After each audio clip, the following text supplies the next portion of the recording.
오늘 데살로니가전서 2장 14절에서 16절 본문으로 그리스도인이 받는 핍박의 의미라는 제목으로 하나님의 말씀 나누겠습니다.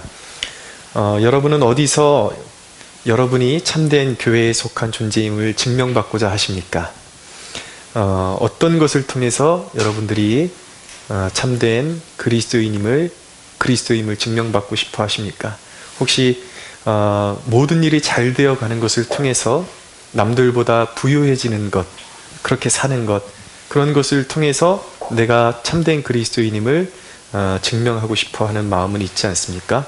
그러나 성경에 전반적으로, 특별히 신약 성경에 오면 그런 것들보다 우리가 어떤 것을 통해서 진정한 하나님의 교회에 속한 구성원이라는 것이 증명되냐면 세상으로부터 받는 핍박받는 모습이야말로 바로 참된 교회에 속한 징표라고 우리에게 가르쳐주고 있습니다. 14절에 볼까요? 14절에 보면 너희가 그리스도 예수 안에서 유대에 있는 하나님의 교회들을 본받은 자 되었다라고 말씀하고 있습니다. 데살로니가 교회의 고난이 복된 고난임을 증명하는 단서가 바로 여기 있습니다. 그리스도 예수 안에서 라고 말씀하고 있는 것이죠. 어떤 고난, 모든 고난이 다 복된 것은 아닙니다. 우리가 세상의 욕심 때문에, 아직도 버리지 못한 욕심 때문에 받는 고난도 있습니다. 우리의 인격이 다듬어지지 못해서 받는 고난도 있습니다. 그러나 복된 고난은 어떤 고난인가? 그리스도 예수 안에서 예수의 이름 때문에 받는 고난은 진정으로 복되다라는 것을 말씀하고 있는 것입니다. 그런 의미에서 데살로니가 교회는 여러모로 유대 교회와 닮은 꼴이 되었습니다. 6절에서 7절 제가 한번 그 앞에 있는 장에 가서 1장 6절에 7절 한번 읽어볼게요. 이 본받는다는 표현이 데살로니가 전서에서 여러 번 나타나고 있는데, 또 너희는 많은 환난 가운데서 성령의 기쁨으로 말씀을 받아 우리와 주를 본받은 자가 되었으니 그러므로 너희가 마게도냐와 아가야에 있는 모든 믿는 자의 본이 되었느니라 라고 말씀하고 있습니다. 주를 본받는다라는 것, 그것이 무엇인가요? 주님을 본받는다라는 것이 무엇이냐면, 주님은 어떻게 사셨는가? 주님은 이 땅의 인류 구원을 이루시기 위해서 친히 고난을 당하셨습니다. 사람들에게 모욕을 당하시고 침뱉음을 당하시고 주먹질을 당하시고, 그리고 십자가에 못 박혀 죽으셨습니다. 그러나 그런 고난이 있었죠. 험난한 고난과 역경이 있었지만, 그러나 그분 안에 엄청난, 누구도 제어할 수 없는 하나님 나라의 생명력이 항상 역동하고 있었다라는 것입니다. 고난 중에 핍박받고 십자가에 달리고 그런 한이 있어도, 침뱉음 당하고 모욕을 당하는 한이 있어도 주님 안에 있는 그 생명력이 그 십자가에도 굴하지 않는 열정을 가지고 하나님의 사명을 감당하게 만들었다라는 것입니다. 주님이 그렇게 살았다라는 거예요. 데살로니가 교인들이 주님을 본받게 되었다라는 것은 무슨 의미냐면은 바로 주님이 당하셨던 것 같은 고난에 동참하게 되었다라는 의미입니다. 그들에게도 핍박이 있었고 고난이 있었는데 그 가운데서 굴하지 않는 생명력, 복음의 생명력이 그들 안에 있었다라는 것을 말씀해주고 있는 것이죠. 그것을 증명하는 구절이 바로 1장 8절인데, 주의 말씀이 너희에게로부터 마게도냐와 아가야에 들릴 뿐 아니라 하나님을 향하는 너희의 믿음의 소문이 각처에 퍼졌으므로 우리는 아무 말도 할 것이 없노라 라고 말씀하고 있죠. 그 핍박 가운데 이들을 통해서 주님의 말씀이, 복음이 생명력 있게 온 땅으로 선포되고 있었다라는 것입니다. 이것이 바로 주님을 본받는 믿음이라는 것입니다. 여러분, 다시 묻겠습니다. 여러분들이 살아있다라는 증거, 그리스도인으로서 살아있다라는 증거를 여러분들은 어디서 찾고 계십니까? 어떤 불리한 조건에서도 복음을 전하고 있습니까? 그리고 복음을 삶으로 살아내고 있습니까? 여러분, 구약의 역사를 보십시오. 그 위대한 하나님의 사람들의 삶을 보십시오. 요셉도 그렇게 살았습니다. 요셉은 정말 17살의 형들에게 팔려서 애굽의 종살이를 시작했지만, 그 모진 종살이에도, 그리고 모함을 받아서 감옥에 들어가 있는 그 상황 속에서도 그는 그런 역경에 굴하지 않았습니다. 핍박에 굴하지 않았습니다. 그곳에서 온전히 하나님의 영광을 위해서 최선을 다하는 삶을 살았던 사람이 바로 요셉이었습니다. 그렇게 그가 고난 가운데 하나님의 영광을 위해서 하나님이 부르신 그 목적을 붙들고 그 고난 가운데 삶을 살아냈을 때에 그 고난의 현장 속에서 하나님의 붙드심을 경험했습니다. 그것이 무엇이냐면 성경이 말씀하는 형통이 바로 그런 것입니다. 고난 속에서 하나님이 붙드심을 경험하는 것, 그것이 바로 형통이라는 것이죠. 여러분, 유대에 있는 교회들이 자기 동족에게 핍박을 받았듯이 데살로니가 교인들도 자신의 동족에게 핍박을 받고 있다는 것은 무슨 의미냐면 바로 유대에서부터 주님의 교회가 시작되지 않았습니까? 그러니까 이방인들이 동일한 고난을 받고 있다는 것은 그들이 바로 그 복음이 시작된 유대 교회와 이 데살로니가 교인들의 이 교회 안에 있는 교회가 동일한 진리에 기반을 두고 서 있음을 증명하고 있다는 것이죠. 그러니까 쉽게 말씀드리면 그들이 고난을 잘 견디고 있는 것이 주님을 본받는 것이고 유대에 있는 교회를 본받는 것이고 올바른 정말 참된 하나님의 교회 안에 그들이 속해 있다는 것을 증거해 주고 있다는 것입니다. 믿으시죠? 15절 이하의 내용은 보면은 유대 교회를 핍박한 유대인들이 영적으로 어떤 위치에 있는지 잘 설명해 주고 있습니다. 어떤 위치에 있습니까? 이 말씀을 잠깐 읽어보면 15절 읽어보면 유대인은 주 예수와 선자들을 죽이고 우리를 쫓아내고 하나님을 기쁘시게 하지 아니하고 모든 사람에게 대적이 되어 우리가 이방인에게 말하여 구원받게 함을 그들이 금하여 자기 죄를 항상 채움에 노하심이 끝까지 그들에게 임하였느니라 라고 말씀하고 있습니다. 그러니까 유대 교회를 핍박했던 복음을 전하지 못하게 막았던 그 유대인들에게 하나님의 진노가 임해 있고 그들의 종국은 하나님의 심판을 받게 될 것이다 라고 그렇게 선언하고 있는 것이죠. 왜 이 이야기를 꺼내냐면 너희들도 유대인들이 아닌 너희 그 헬라계 동족들에게 고난을 받고 있지만 그들 또한 이 유대인들이 심판받은 것처럼 복음을 방해하고 너희들을 핍박하는 자들의 결국 심판에 처할 수밖에 없을 것이다. 그러면 종국적으로 너희의 승리를 믿으라는 것입니다. 여러분, 왜 이렇게 유대교회는 유대인들에게 고난을 당했고 이 데살로니가 교인들은 이방인들에게 헬라인들에게 고난을 당했습니다. 왜 대상이 다른데 동일한 고난이 오는 것일까요? 왜 우리가 복음을 증거하면 시대도 다르고 문화도 다르고 근데 동일한 고난이 오는 것일까요? 그럼 왜 우리가 왜 주님을 믿게 될 때 고난이 우리에게 핍박이 오게 되는지 그 원리를 우리가 좀 이해할 필요가 있습니다. 그것을 설명드리려면은 고린도전서 1장 22절에 있는 말씀을 좀 읽어드려야 되는데 1장 22절 23절입니다. 유대인은 표적을 구하고 헬라인은 지혜를 찾으나 우리는 십자가에 못 박힌 그리스도를 전하니 유대인에게는 거리끼는 것이요 이방인에게는 미련한 것이로되 라고 말씀하고 있습니다. 자, 십자가라는 것은 유대인이나 이방인 둘 다에게 강한 거부감을 주는 것입니다. 왜입니까? 자, 유대인에게 있어서 메시아에 대한 기대는 어떤 것이냐면 그들의 강한 기대감은 모세와 같은 리더십이 나타나는 것입니다. 메시아상이 위대한 그런 영도자의 모습으로 나타나서 위대한 권위를 가지고 가장 큰 권위를 가지고 호령하면서 그리고 홍해를 가르는 기적을 일으키는 이러한 대단한 일을 일으키는 그러한 표적을 통해서 그 표적으로 말미암아 그 메시아는 이런 엄청난 표적을 일으킬 것이다라는 기대감이 있었어요. 근데 예수님은 십자가에 못 박히셨습니다. 근데 유대인들에게 있어서 십자가는 어떤 상징이냐면 저주의 상징이에요. 나무에 달린 자마다 저주를 받았음이니라 라고 그렇게 구약성경이 말씀하고 있기 때문입니다. 저주의 상징이에요. 그러니까 어떻게 메시아가 와서 자신들이 기다렸던 메시아가 와서 그 이방인들이 달려 죽는 십자가에 그 나무에 달려 죽을 수가 있는가? 그러면서 그들은 믿을 수가 없었던 것입니다. 그래서 유대인들에게 그것은 저주거리요. 또 헬라인들은 왜 십자가를 거부하는가?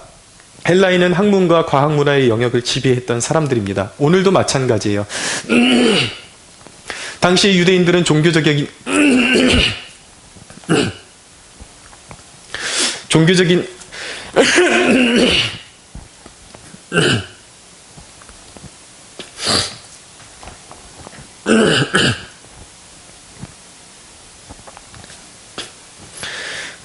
죄송합니다.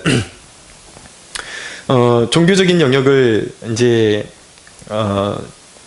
주관했던 사람들이고, 그 다음에 헬라인들은 학문과 과학의 문화의 영역을 지배했던 사람들이었습니다. 근데 십자가는 그런 합리적인 사람들의 보기에 전혀 합리적이지 않은 거예요. 미련해 보이는 것입니다. 그리고 헬라계에도, 헬라 그 세상에도, 세계에도 그 많은 신화들이 있었죠. 그들이 섬기는 신들이 많이 있었지만 그들이 영웅담처럼 떠받들던 그 신화의 성격에 맞지도 않았습니다. 엄청난 그런 힘을 지닌 그러한 신이 자신들을 구원하리라는 그러한 기대와는 전혀 맞지 않는, 합리적이지 않고 어리석어 보이는 그것이 바로 십자가였습니다. 그러니까 십자가는 그 인간이 종교적이든 이성적이든 그들의 본성을 거스르는 것이기 때문에 박해를 받는 것이고 거부당할 수밖에 없는 것이죠. 자, 우리가 좀 말씀을 좀 더 진전시켜서 좀 더 구체적으로 기독교가 핍박을 유발시키는 원인을 우리가 좀 살펴봐야 됩니다. 왜 세계 곳곳에서 기독교인들을 향한 그런 험난한, 그런 모질고 그런 잔인한 핍박들이 일어나는가? 왜 우리도, 근데 여러분, 뭐 핍박이라는 것이 우리와는 상관없다. 절대 그렇지 않습니다. 사회적 배경이 다른 것이지 핍박은 여전히 우리에게도 존재합니다. 우리가 가진 믿음으로 인해서 가정에서 가족들에게 따돌림을 당합니다. 핍박을 당합니다. 회사에서 손해를 봅니다. 여러 가지 영적인 어려움이 주어집니다. 그것이 다 동일한 성격인 거예요. 핍박이 오는 것이죠. 왜 이런 핍박이 그리스도인들에게 주어지는가? 기독교의 어떤 면이 그런 핍박을 유발시키는가? 몇 가지로 말씀드리면, 첫째는 기독교가 죄의 민낯을 발갛게 드러내기 때문입니다. 여러분, 세상은 인간이라는 존재를 어떻게 의식하고 어떻게 정의하는가? 세상이 정의하는 인간은 스스로에게 너무 낮은 존재로 그렇게 평가하기도 하고, 때로는 너무 높은 존재로 그렇게 가치를 부여하기도 합니다. 인간이 정말 모든 것을 이룰 수 있고 인간 자체의 힘으로 유토피아를 이룰 수 있을 것 같은 그런 착각을 만들어내기도 합니다. 인간의 실수가 어디서부터 시작됐냐면 인간이 원숭이의 후손이라고 그렇게 믿는 것부터 오류인 것입니다. 너무 낮게 보는 것이죠. 그러나 여러분, 또 한 가지, 세상이 부여하는 인간의 가치는 원숭이의 후손으로 그렇게 시작되지만 또 한편으로는 인간에게 있는 잠재력을 지나치게 부각을 시킵니다. 인간이 굉장한 과학의 진보를 이루어서 정말 어떤 유토피아를 이룰 수 있을 것 같은 그런 착각을 자아내기도 합니다. 그러나 성경이 정의하는 인간은 어떤가? 성경은 인간들이 그렇게 스스로 자부하는, 세상이 정의하는 그런 인간에 대한 정의를 항상 정죄합니다. 무슨 말씀이냐면, 성경은 인간을 어떻게 설명하냐면, 인간은 애초에 하나님의 형상으로 지어졌다라고 그렇게 선언을 합니다. 인간은 하나님의 형상으로 지어졌습니다. 할렐루야. 예, 말씀에 깨어서 들으십시오. 하나님의 형상으로 지어졌다고요. 우린 원숭이의 후손이 아닙니다. 그러니까 사람들이 지나치게 인간에 대해서 잘못 알고 있는 것이죠. 인간은 본래 고귀한 형상, 가장 하나님의 형상을 지어서 가장 완벽한 피조물로 지어졌습니다. 그런데 문제는 무엇이냐면, 타락으로 인해서 인간은 전혀 하나님의 형상이 완전히 깨어져서 선한 것이 남아있지 않은 죄인으로 낙인 찍히는 것입니다. 성경이 인간에 대해서 그렇게 선언하는 거예요. 비록 하나님의 형상으로 지어졌으나 온전히 쓸모없는 죄인으로 전락한, 그러한 스스로는 구원받을 수 없는 죄인으로 낙인 찍고 있는 것입니다. 성경은 인간이 본성적으로 좋아하는 것들을 죄라고 선언해요. 그렇기 때문에 세상의 분노를 일으키는 것입니다. 멀쩡한 사람에게 대놓고 당신은 죄인이라 그러니까 기분이 나빠지는 것이죠. 정죄감을 받으면서 분노가 끓어오르는 것입니다. 자, 복음서가 시작되면서 첫 회개하라는 선포를 했던 사람이 누구냐면 바로 세례 요한이었습니다. 세례 요한이 핍박을 받고 감옥에서 참수당하고 순교한 이유가 무엇입니까? 그가 당시에 헤롯 안티파스의 죄를 정죄했기 때문입니다. 그가 자기 동생의 아내를 빼앗아서 자기 아내로 삼았거든요.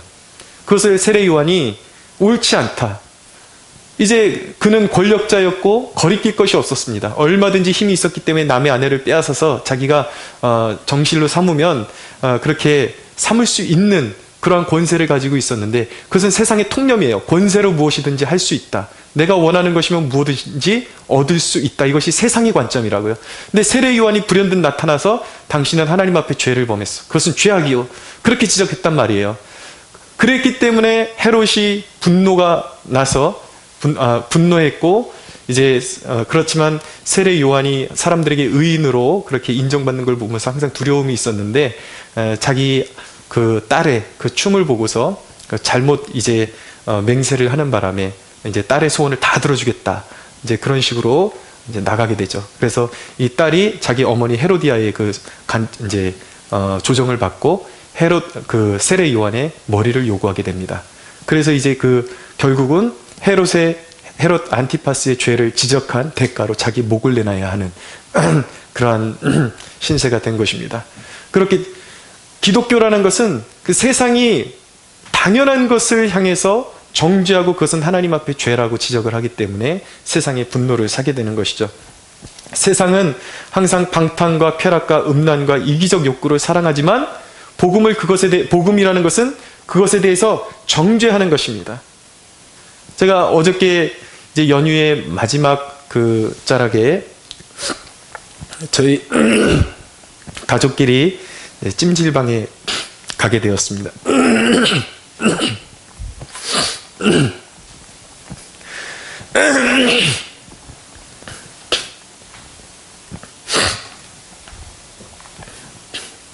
근데 거기 연세가 꽤 드신 아주머니들이 3, 4, 5에 모여가지고 자기네들끼리 농담을 하시면서 노래를 부르시는 거예요. 근데 이 노래가 트로트 같지도 않고 더 오래된 창 같은 그런 걸 부르시는데 정확히 그 가사가 기억나지는 않습니다. 근데 그 가사의 내용을 종합해 보니까 이런 내용이었어요. 그러니까 저 세상에서 내 나이 70에 오라 하네. 그러나 나는 너무 젊어서 못 간다고 전해라 라고 그러는 거예요. 그러면서 내 나이 또 70에 저기서 오라 하네. 그러면서 뭐라 그러면 나는 할 일이 너무 많아서 못 간다고 전해라. 그러면서 계속 이 땅에서 저 세상에서는 자꾸 오라고 부르는데 나는 못 간다고 전해라. 나는 못 간다고 전해라. 그런 노래였어요. 그래서 참 듣고 있는데 좀 많은 생각을 하게 만들더라고요. 아, 이것이 현실이구나. 한 가지 느끼는 것은 무엇이냐면 세상에 믿지 않는 사람들도 언젠가 죽을 것을 바라보면서 막연하지만 어떤 영원한 세상을 갈망하고 있고 또 그 영원한 세상을 잘 알지 못하기 때문에 두려워하는, 그래서 저 땅으로 건너가기 싫어하는 그러한 마음이 다 내재되어 있구나라는 것을 느끼게 되었습니다. 또 한 가지 느낀 것은 무엇이냐면 인간은 끊임없이 하나님께서 구원의 손길을 펼침에도 불구하고 하나님을 거부하면서 끝까지 저항하는구나. 하나님은 오라 하시는데 자기 힘으로 안 가겠다고 버티는 거예요. 그러면 자기 힘으로 살겠다라는 것입니다. 그것이 죄죠. 그게 죄의 본질이잖아요. 그래서 그런 인간의 본능적 욕구에 대해서 성경은 사형 판결을 내는 것입니다. 사람들은 더 살고 싶고 죽기 싫고, 그렇지만 당신은 죄인이니까 누구든지 하나님의 심판대 앞에 서야 된다고 선고하는 것이 성경이기 때문에 사람들의 분노를 일으키는 것이죠. 여러분, 세상은 그런 것들을 어떤 의지할 곳이라고 말하고, 그리고 세상은 즐거움이라고 말하는 것들, 그런 것들을 성경은 뭐라고 말씀하냐면 우상이라고 정의를 하는 것입니다. 정죄하는 것이죠. 세상 사람들이 의지하고 즐거워하는 그 모든 것들을 정죄하기 때문에 기독교는 핍박을 받게 되는 것입니다. 그것이 기독교가 핍박을 받는 첫 번째 이유예요. 두 번째 이유는 무엇이냐면 인간의 종교적 자기만족을 무가치한 것으로 보는 것을 넘어서 강력하게 정죄하기 때문에 기독교는 세상으로부터 핍박을 자아내는 것입니다. 자, 무슨 말씀인가? 예수님 당시에 오셨을 때에 종교적인 그런 지도자들, 유대인들, 바리새인들, 이런 사람들을 향해서 그들은 철저하게 종교적인 그런 관례를 지키는 사람들이었습니다. 나름대로 율법을 지키는 사람들이었어요. 근데 그들에게 주님께서 뭐라고 선고를 하시냐면 이 마귀의 자식들아, 그렇게 말씀하시는 거예요. 엄청난 충격이죠. 자기 나름대로 종교에 심취해 있고 나름대로의 선을 추구했던 사람들인데 예수님께서 갑자기 하나님의 아들이라고 나타나셔가지고 칭찬을 하시는 것이 아니라 심하게 정죄하는 것입니다. 너희들은 마귀의 자식이다. 그렇게 말씀하시는 거예요. 그것이 이제 요한복음 8장 43절에서 45절에 나타나는데 이렇게 말씀합니다. 어찌하여 내 말을 깨닫지 못하느냐? 이는 내 말을 들을 줄 알지 못함이로다. 너희는 너희 아비 마귀에게서 났으니 너희 아비의 욕심대로 너희도 행하고자 하느니라. 그는 처음부터 살인한 자요 진리가 그 속에 없으므로 진리에 서지 못하고 거짓을 말할 때마다 제 것으로 말하나니 이는 그가 거짓말쟁이요 거짓의 아비가 되었음이라. 내가 진리를 말함으로 너희가 나를 믿지 아니하는도다. 라고 그렇게 주님께서 선언하셨습니다. 왜 그들이 마귀의 자식들입니까? 진리를 믿지도 않으면서 주님이 진리신데 진리를 전하러 오셨는데 주님의 말씀을 거부하는 거예요. 그래놓고 종교적인 그 포장된 자기의 거짓된 행위로 자신을 가리려고 했던 것입니다. 그러니까 거짓말쟁이라고 말씀하시는 것이죠. 율법을 주신 이유는 무엇이냐면 율법을 지켜서 구원에 이르라고 주신 것이 아니라 죄를 깨닫고 하나님 앞에 온전한 회개를 이루어서 너희의 부족함을 깨닫고 주께로 돌아오라고 율법을 주신 거예요. 근데 유대인들은 그들의 내면에 하나도 변화가 없었습니다. 여전히 추하고 동기가 불손하고 겉과 속이 다른 삶을 살고 있었습니다. 하나님을 온전히 섬기지 않으면서도 자신이 율법을 지켰다고 그렇게 생각을 했어요. 그러니까 주님이 보시기에는 거짓말쟁이들이에요. 그런 마귀의 자식들인 것입니다.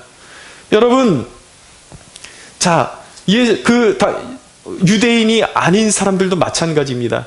유대인이 아닌 이방인들에게 있어서 율법의 역할을 하는 것이 무엇이냐면 양심이라는 거예요. 근데 양심이 끊임없이 그것이 아니다, 이것은 아니다라고 그렇게 외침에도 불구하고 거짓된 일을 끝까지 행하면서도 종교적인 포장으로 자신이 믿는 종교적인 어떤 선행과 종교적인 그런 수행으로 자신을 가리고 자기가 의롭다고 여기는 그 모든 것들을 성경은 정죄한다라는 것입니다. 도덕과 수행, 어떤 지식으로 그런 최초의 인간이 타락했을 때 무엇으로 가려서 자신을 가렸죠? 수치를? 무화과 나뭇잎으로 가렸잖아요. 그러니까 세상 사람들이 자기의 종교 아래서 추구하는 그 모든 수행과 지식과 이런 것들이 다 이런 무화과 나무잎에 불과하다라는 것입니다. 거짓된 것, 가릴 수도 없는, 죄를 가릴 수도 없는 것들로 가려놓고서 자신은 의롭다고, 자신은 괜찮다고 그렇게 자부하는 것, 이건 주님이 미워하시는 것, 하나님이 가장 경멸하시는 것입니다. 여러분, 사람들이 자부하는 그 모든 것, 그것이 사람의 눈에 보기에는 선한 것들일 수도 있어요. 그러나 분명한 것은 무엇이냐면 그 사람이 보기에 선한 것들 때문에 하나님 앞에 참 회개를 이루지 못하고 구원의 길이 되시는 예수 그리스도를 영접하지 못하게 된다면 하나님은 인간이 가장 선하게 보는 그것들을 가장 썩고 부패한 것들로 치부하신다라는 사실을 우리가 깨달아야 하는 것입니다. 하나님의 생각과 우리의 생각은 다르다라는 거예요. 인간의 생각은 다르다라는 것입니다.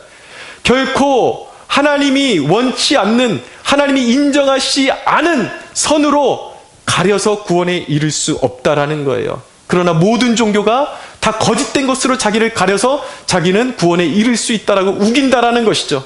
그런 것들을 성경은 정죄하는 것입니다. 심판을 선포하는 것입니다. 그것이 기독교예요. 그러니까 당연히 세상이 기독교를 미워할 수밖에 없는 것이죠.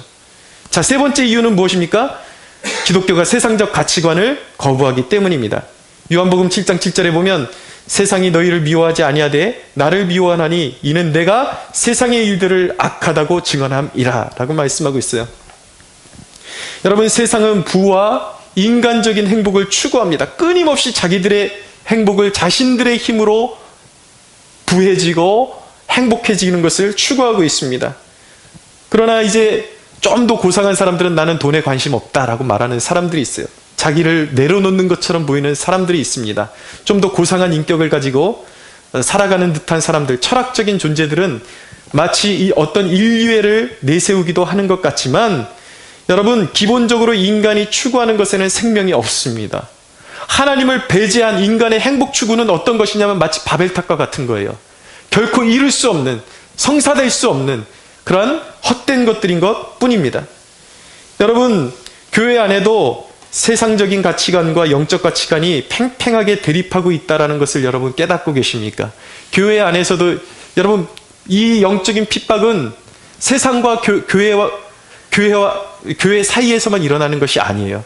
이 교회 안에도 이 영적인 핍박이 일어날 수가 있습니다. 이 교회 안에도 영적인 사람들과 세상적인 가치관을 가진 사람들 사이에서 끊임없이 부딪히고 갈등을 일으키고 있다는 것을 우리가 깨달아야 하는 것입니다. 영적인 가치관은 무엇입니까? 그것은 한 영혼의 소중함, 영적인 진실함, 연합, 거룩, 희생 같은 것을 추구하고 귀히 여기는 가치관이에요. 그러나 세상의 가치관은 그런 것들에는 별로 관심이 없습니다. 명분, 사람들이 나를 어떻게 생각하느냐, 내가 이것을 통해서 얼마나 이익을 갖게 되느냐, 손익을 계산하는 것이죠. 희생도 나에게 이득이 없으면 하지 않습니다. 세상적인 가치관이 있기 때문이에요. 더욱더 편한 것을 추구하는 것, 십자가가 없습니다. 교회 안에서 믿는다고는 하지만 십자가를 외면하고 더욱더 편한 것들을 추구하는 것이 바로 세상적인 가치관이라는 것이죠. 그런데 이 교회 안에서 항상 이 영적인 추구와 세상적인 추구가 부딪힌다라는 것이에요. 여러분, 우리가 조심해야 되는 것이 무엇이냐면, 하나님의 일을 하는데 이런 것은 우리가 작은 교회 안에서 오히려 더 조심해야 되는 그런 우리가 조심해야 될 일이기도 합니다. 우리가 하나님의 일을 하는 데 있어서 돈이 너무 많이 들잖아요. 이렇게 이야기하는 것은 세상적인 가치관을 버리지 못했기 때문입니다. 우리가 어떤 희생을 치르더라도 영혼을 구원하는 데 있어서는 과감하게 정말 물질을 사용할 수도 있는 것이죠. 그러나 여러분, 제가 만약에 우리 교회가 커진 상태에 있고 정말 물질적으로 더 부유한 상태에 있다면 아마 추구하는 것이 다를 것입니다. 우리가 물질에 의존하면 안 됩니다. 그리고 물질을 우리는 아껴야 합니다 라고 그렇게 선포할 수도 있었을 거예요. 그러나 우리가 작은 교회들이 조심해야 되는 것은 무엇이냐면, 물질에 묶여버리는 것. 돈이 없으니까 이 사용 못해요. 이렇게까지 투자하면서 우리가 그런 전도지를 뿌리고 이런 사역을 감당해야 되고, 왜 이런 것들을 만들어 가야 하는 것입니까? 왜 이런 장비를 사야 하는 것입니까? 여러분, 이런 것들이 바로 세상적인 가치관에서 오는 것이라는 것을 우리가 유념해야 하는 것입니다. 여러분, 자녀가 은혜 받아서 헌신하게 되면 가장 반발하고 일어나는 사람이 누군지 아십니까? 내 자녀가 은혜 받아서 갑자기 선교사로 나가겠다 그래요? 그러면 가장 그것을 저지하고 가장 앞서서 방해하는 사람들이 누구냐면 그들의 믿음의 부모들입니다. 왜입니까? 온전히 헌신되지 못했기 때문에, 온전히 성령으로 충만함을 입지 못하고 영적으로 완전히 거듭나지 못한 사람들이 교회 안에 있기 때문에 자기 자녀만큼은 세상이 주는 성공의 기회를 더 붙잡기 원하기 때문에 교회 안에서도, 믿음의 가정 안에서도 충돌이 일어나는 것입니다. 이런 것처럼 세상의 가치관을 진정한 기독교는 완전히 밀어내고 하나님 앞에 온전한 헌신과 십자가를 지고 가는 삶을 강조하기 때문에 세상이 이해할 수가 없는 거예요. 이해할 수 없는 가치관을 가지고 있기 때문에 세상이 기독교를 박해할 수밖에 없는 것입니다. 자, 네 번째 이유는 무엇입니까? 십자가 중심의 배타적 교리관 때문입니다. 자, 연휴 기간 동안에 이제 좀 택시를 탈 일이 있었습니다. 근데 이 택시 기사님에게 제가 복음을 증거했습니다. 그랬더니 이 택시 기사님이 하시는 말씀이 뭐냐면, 종교는 다 상대적인 것 아닙니까? 자기에게 맞는 것을 찾으면 되는 거죠 라고 그렇게 저에게 이야기하시더라고요.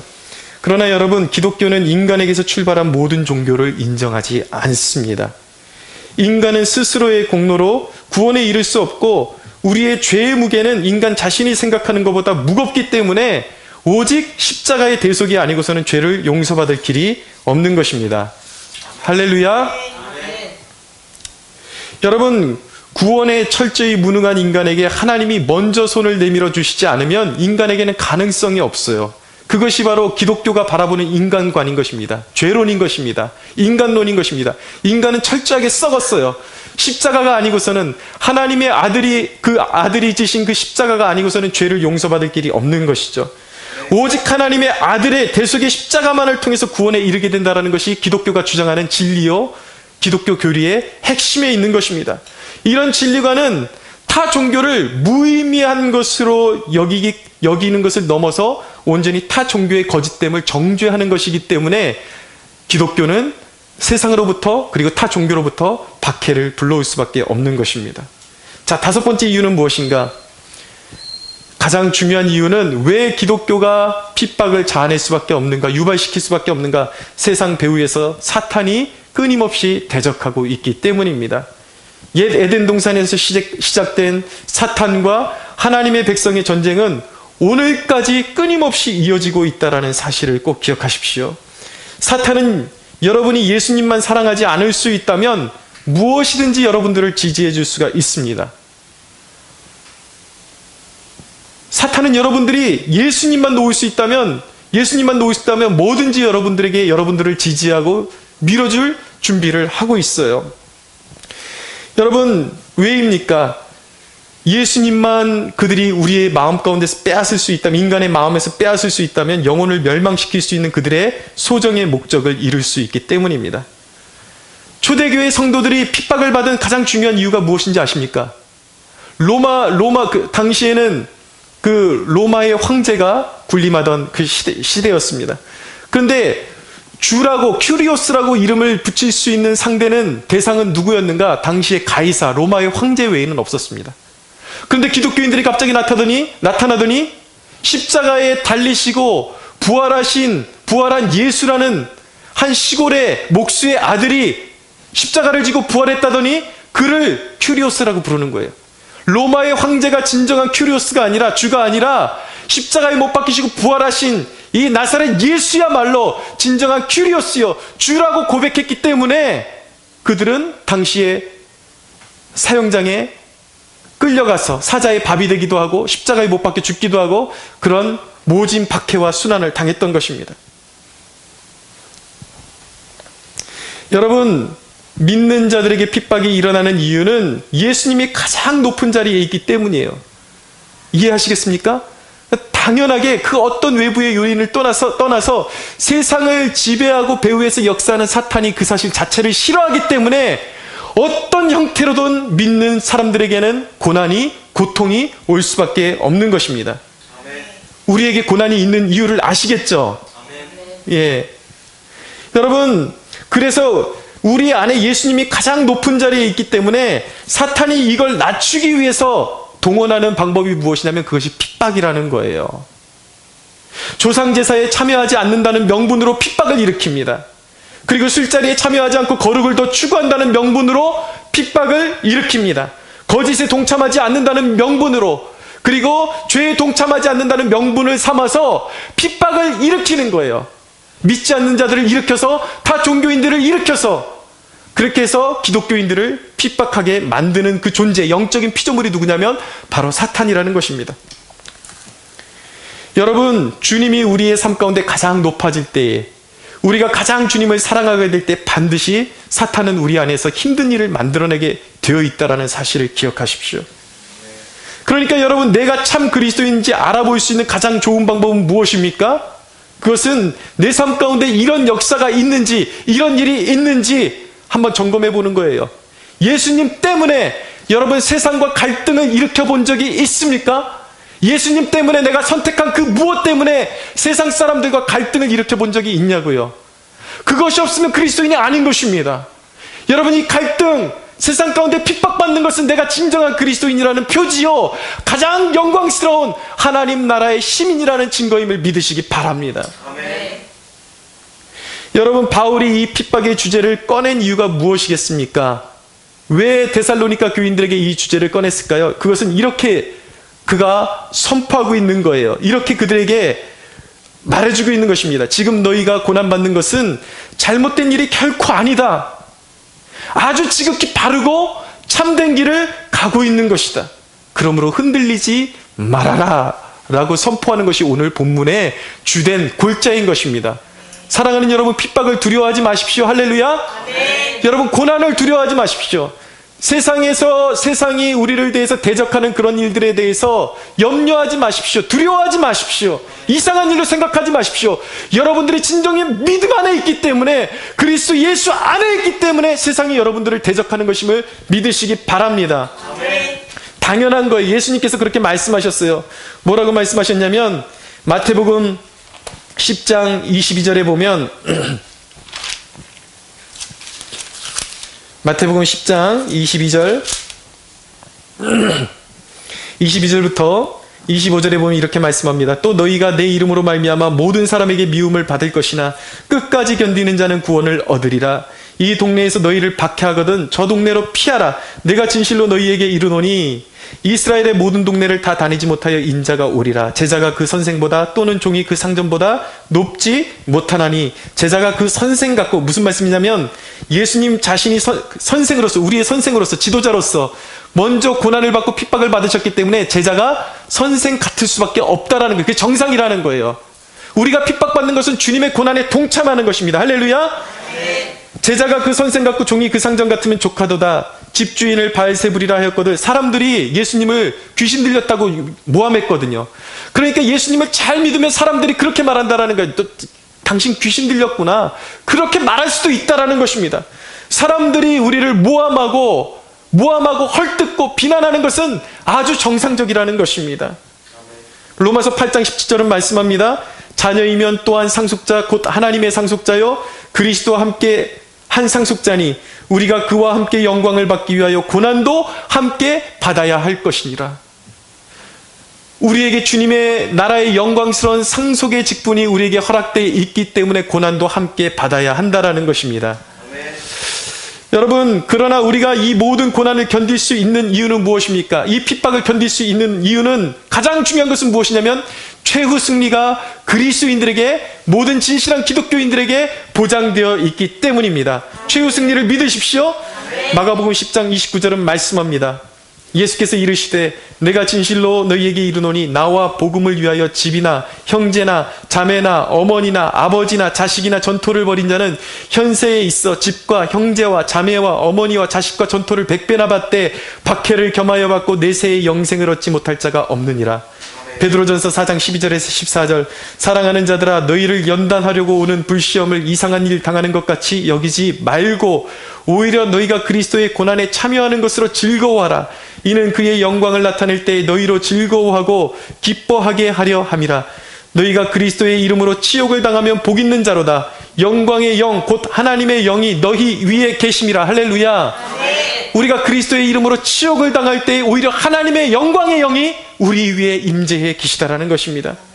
사랑하는 여러분, 요셉의 역사를 보십시오. 요셉의 연단이 꽉 찼을 때에 그가 연단 가운데서도 하나님의 영광을 위해서 추구하고 끊임없이 하나님의 영광을 위해서 살아갔을 때에 그의 종국은 어떻게 됐습니까? 하나님께서 그를 진토에서 일으키셔서 애굽의 총리로 높여주셨습니다. 여러분, 그리스도인의 고난의 끝은 그냥 고난으로 마감이 되지 않습니다.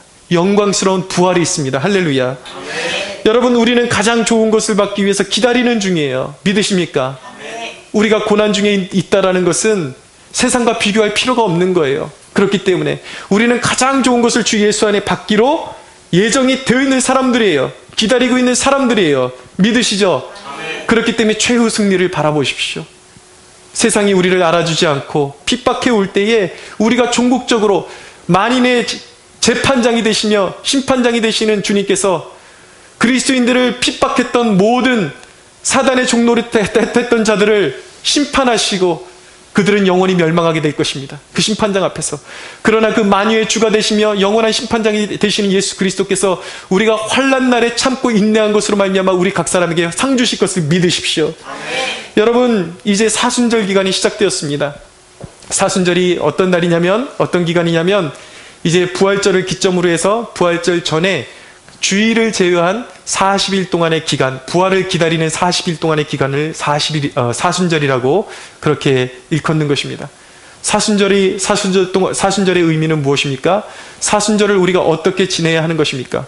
바로 그 부활의 영광으로 가시기까지 고난을 받으신 예수 그리스도를 우리가 바라보면서 아직도 죄악에 물들어 있고 회개치 못한 우리의 심령의 그런 영적인 찌꺼기들을 우리가 회개하면서 그리스도의 고난에 동참하는 기간이 바로 사순절인 것입니다. 여러분, 우리가 사순절 기간 동안에 특별히 우리가 예수 그리스도를 본받기를 힘써야 할 줄로 믿습니다. 주를 본받는다는 것이 무엇입니까? 다시 한번 정리해 드립니다. 잘 들으십시오. 주를 본받는다라는 것은 예수님께서 그 모욕과 핍박 중에 사명을 붙잡으셨습니다. 포기하지 않고 그 안에 그 생명력이 역동하면서 인류를 구원하시고자 하는 그 사명감과 생명력이 계속해서 역사하고 있었어요. 마찬가지로 여러분들 각자의 삶 가운데 고난이 있고 어떤 어려움이 있을 줄 모르겠지만 그 가운데서도 여러분들이 그 생명력을 잃어버리지 않고 그 생명력이 여러분들의 삶 가운데 나타나게 하는 것, 끊임없이 하나님의 말씀에 순종하고 복음이 여러분들의 전부가 되어서 상황을 탓하지 않고 복음을 증거하는 삶을 살며 복음으로 하루하루를 살아내는 삶을 사는 것, 이것이 바로 주님을 본받는 삶임을 믿으시기 바랍니다. 여러분들이 연단 가운데 그렇게 살 수 있다면 주님의 생명력을 나타내며 복음에 순종하며 복음을 증거하며 복음에 헌신하는 삶을 살 수 있다면 여러분들의 삶 가운데 부활의 생명이 나타날 것을 믿으십시오. 때가 이르면 연단을 잘 이기고 나면 반드시 주님께서 우리를 높여주실 것을 믿으시기 바랍니다. 최후 승리는 우리의 것입니다. 할렐루야. 우리 하나님께 영광 박수 올려드리겠습니다.